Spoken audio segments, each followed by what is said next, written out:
ایک بات بتائیے کہ اگر وضو نہ ہو تو نماز ہوگی؟ بولیے. اور حدیث بھی یہ کہہ رہی کہ ایک شخص نے ایک نماز بغیر وضو کے پڑھی، حکم ہوا اس کو 100 کوڑے لگائے جائیں قبر میں. فلم یزل یسعل ویدعو، وہ روتا رہا، ایک کوڑا رہ گیا. جب ایک کوڑا مارا گیا فامتلأ قبرہ نارا، اور اس کی قبر آگ سے بھر گئی. کہتے علی ما جلدتمونی، کیوں مار رہے ہو مجھے؟ جواب ملا انک صلیت صلاۃ واحدہ بغیر طہور، تم نے ایک نماز بغیر وضو کے پڑھی، نماز نہیں ہوئی. اور اگر وضو میں نقص ہو نماز تو پوری ہو جائے گی نا. نہیں، یہ تو آپ محترم ہیں، آپ کی رائے کو میں تو مانتا ہوں. آپ بھائیوں کا بھی یہی خیال ہے؟ اگر وضو میں نقص ہو تو کیا نماز تو پوری ہوگی نا انشاءاللہ؟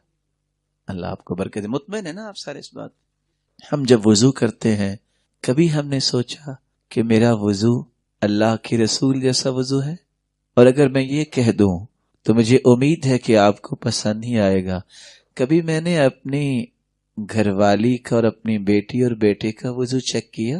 وضو کرتے وقت اللہ کے رسول صلی اللہ علیہ وسلم کا طریقہ یہ تھا، اور مجھے امید ہے آپ تو ماشاءاللہ بڑے اچھے طریقے سے وضو کرنے والے ہوں گے. سب سے پہلے کیا کام کرتے ہیں ہم وضو کرتے وقت؟ نہیں، سب سے پہلے تو انسان نیت کرتا ہے نا کہ میں وضو کرنے لگا ہوں، اور پھر بسم اللہ پڑھتا ہے. اور اس کے بعد میں آپ کا بھائی، محسوس نہ کیجیے، ہمیں مل کے انشاءاللہ سمجھنا. اور اس کے بعد ہمیں کیا کرنا ہوتا ہے؟ ہاتھ کو دھوتے ہیں. اور ہاتھوں کو کہاں تک دھوتے ہیں؟ کلائیوں تک. اور اس کے بعد ہمیں یہ انگلیاں ایک دوسرے میں داخل کر کے خلال کرنا ہوتا ہے. اس کے بعد کیا کرنا؟ کلی کرنا. بارک اللہ فیکم. کیسے کلی کریں گے؟ دنیا جہان کی گتھیاں سلجھانے کے لیے آپ عوام کو دیکھیں گے، آپ کسی دن 100 لوگوں کو جمع کریں، ان سے کہیں میرے پیارے بھائیو مجھے وضو کا طریقہ بتا دیں. آپ 100 کے 100 لوگ آپ کو الگ الگ رائے دیں گے. کیوں؟ ہماری توجہ نہیں ہے. آپ کلی کرتے، آدھا پانی اپنے منہ میں ڈالتے اور آدھا آپ ناک میں لے جاتے. 3 مرتبہ کلی کریں. میں مختصر ذرا کرتا ہوں. اس کے بعد کیا کرتے ہیں؟ میں ایک نقطے پہ آپ کو لے جانا چاہتا ہوں، صرف ایک گزارش کرنے کی. اس کے بعد کیا کرتے ہیں؟ اس کے بعد اپنے چہرے کو دھوتے ہیں، اور پھر اللہ آپ کو عزت دے اور سلامت رکھے. رسول اللہ صلی اللہ علیہ وسلم جب وضو کیا کرتے، فَأَخَذَ كَفًّا مِّن مَاءٍ فَأَدْخَلَهُ تَحْتَ حَنَكِهِ فَخَلَّلَ بِهَا لِحْيَتَهُ.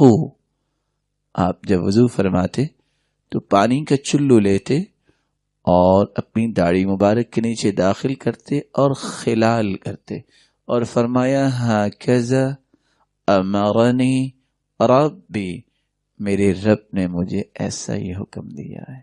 اور جبریل ایک مرتبہ نہیں آئے وضو سکھانے کے لیے، 3 مرتبہ آئے نماز پڑھانے کے لیے. سچ بتائیے گا، یہاں نہیں تو چلو اکیلے بیٹھ کے ضرور سوچیے گا.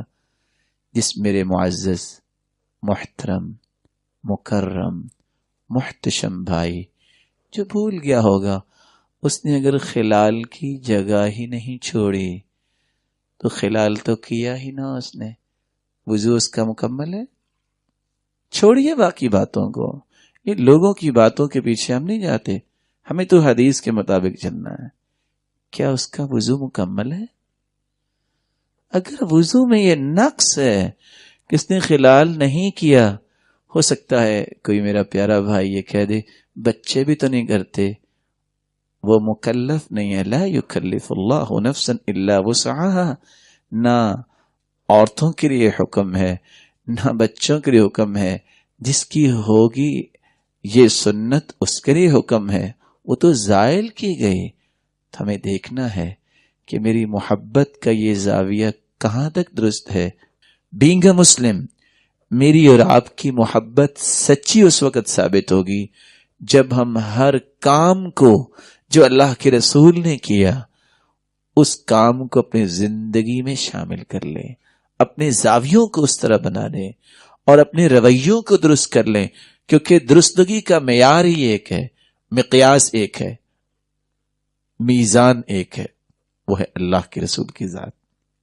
جو انہوں نے کیا، جو انہوں نے کروایا، اس سے بڑا معیار نہ اسلام نے دیا ہے اور نہ ہی کوئی معیار ہے۔